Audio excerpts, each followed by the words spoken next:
Bismillahirrahmanirrahim. Assalamualaikum warahmatullahi wabarakatuh.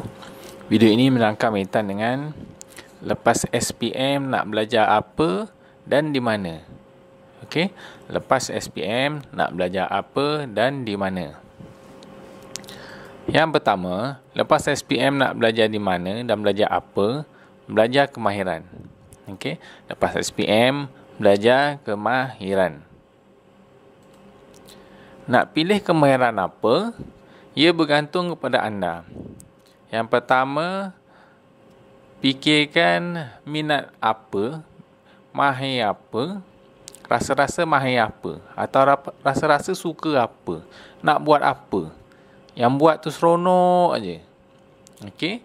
Ataupun nak belajar di mana? Okey? Belajar di nak pilih negeri ke? Boleh. Okey. Nak pilih tempat belajar ke? Boleh. Okey, nak pilih tempat belajar anda minat? Boleh. Okey. Jadi untuk memilih itu, kita nak belajar di mana dan kursus apa. Yang pertama, buka www.myspike.my. Okey. www.myspike.my, ataupun boleh scan QR code tu, boleh buka pakai handphone atau buka pakai PC atau pakai laptop atau pakai tablet. Kemudian MySpike itu adalah sistem pengurusan integrasi kemahiran Malaysia. Okey. Dalam MySpike ni tersimpan semua pusat-pusat latihan, semua kursus-kursus yang dijalankan di Malaysia. Bila buka MySpike menggunakan laman web, tuan-tuan dan puan-puan, saudara-saudari akan dipaparkan layar berikutlah seperti dalam gambar. Okey, seperti dalam video ini, sistem MySpike. Pilih ataupun scroll ke bawah sampailah satu button, bukan button lah, macam gambar besar tulis di situ platform awam. Okey. Ada tulis platform awam dan letakkan mouse di situ, akan keluar satu button ketahui lebih lanjut. Okey, bila keluar button ketahui lebih lanjut tu, gerakkan mouse, klik butang ketahui lebih lanjut. Kemudian akan dibawa ke satu page untuk pengenalan. Contohnya dalam ni tertulis platform awam ini disedia bertujuan memudahkan pelajar, ibu bapa, profesional dan orang awam untuk mengenali lebih dekat peranan MySpike yang dapat membantu dalam carian kursus atau program kemahiran. Carian ini amat berguna untuk semakan atau tawaran kepada pelajar mencari kursus yang bersesuaian yang ditawarkan oleh institusi latihan yang ditauliahkan oleh Jabatan Pembangunan Kemahiran atau JPK. Platform awam ini juga menjadi ruang kepada bekas pelajar dan graduan membuat maklum balas setelah tamat latihan terhadap pusat bertauliah dan memberi maklum balas pengesahan graduan. Terdapat dua kaedah utama pembelajaran yang ditawarkan dalam sistem persijilan kemahiran. Yang pertama, sistem latihan program bertauliah ataupun SLAP, dan yang kedua, sistem latihan dual national atau SLDN. Untuk maklumat lanjut berkaitan dengan SLAP, boleh klik butang tu, atau nak maklumat lanjut berkaitan dengan SLDN, boleh klik butang tu. Okey. Jadi bila kita klik, contoh di sini saya scroll lagi ke bawah, tak klik lah, scroll lagi ke bawah, akan ada satu ruangan carian khusus atau program yang ditawarkan.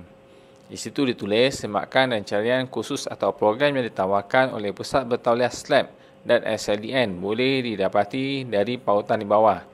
Okey. Tuan-tuan dan puan-puan, saudara-saudari boleh klik untuk butang senarai khusus program SLAP atau senarai khusus program SLDN. Sebagai contoh, saya klik senarai khusus program SLAP dan akan dibawa ke page berikut. Dalam page ini disenaraikan semua program-program pusat bertauliah dalam program yang SLAP, sistem latihan program bertauliah.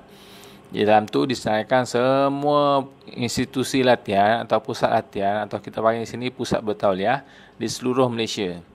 Juga disenaraikan juga program-program yang ditawarkan, penarafan bintang untuk setiap program, kemudian ikut tahap dan ikut negeri. Sebagai contoh di sini, saya masukkan dalam program ditawarkan, saya typekan minyak. Okey. Kenapa type minyak? Sebab untuk nak gaji banyak, yang banyak di Malaysia ni yang kerja di sektor minyak lah. Okey. Penerapan bintang, kita boleh lihat yang pertama ni, sesud latihan penyelesaian kota Samarahan atau kodnya K01016. Khususnya atau programnya operasi fabrikasi struktur logam minyak, gas dan petrokimia. Kod NOS dia OG-011-3 tahun 2011. Penerapan bintang 4 bintang.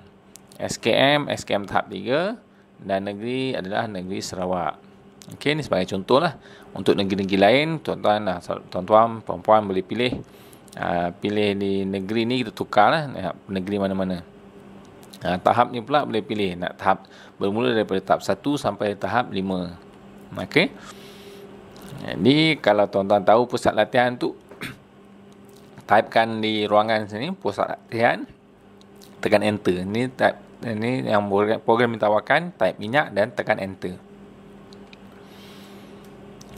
Untuk pengajian di institusi latihan kemahiran, saya umumnya bagi pelajar perlulah mematuhi syarat minimum kelayakan bagi kemasukan di mana-mana institusi latihan kemahiran di bawah JPK. Namun begitu, syarat-syarat tambah lain mengikut peraturan dan keperluan oleh institusi tersebut terbabit lah. Untuk belajar kemahiran ni, SPM kita tak lihat, kita hanya lihat memang habis SPM. Tapi kita lihat berumur mesti 16 tahun dan ke atas, boleh membaca dan menulis.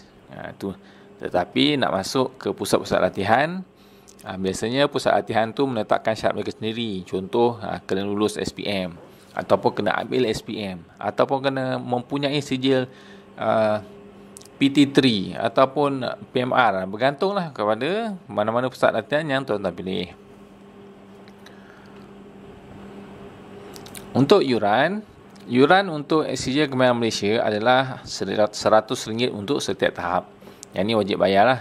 Kalau mohon tahap 1 bayar 100, mohon tahap 2 bayar 100, mohon tahap 3 bayar 100, mohon tahap 4 bayar 100 dan mohon tahap 5 bayar 100. Untuk yuran pusat bertauliah, ada dua jenis pusat bertauliah awam dan pusat bertauliah swasta. Untuk pusat bertauliah awam, yurannya sebenarnya RM10 untuk perjanjian. Okey, untuk sign perjanjian. Tetapi saya tulis ini letak gambar RM1 lah, menunjukkan yang awam ni biasanya bayar untuk keperluan pakaian lah, keperluan untuk nota, keperluan kena beli file, kena beli PPE ni personal protective equipment. Untuk swasta banyaklah kena pakai duit. Okey. Sebab swasta kan. Jadi itulah saja. Terpulang pada tuan-tuan dan puan-puan untuk pilih pusat bertauliah mana atau kursus apa yang tuan-tuan hendak ikuti di dalam kemahiran.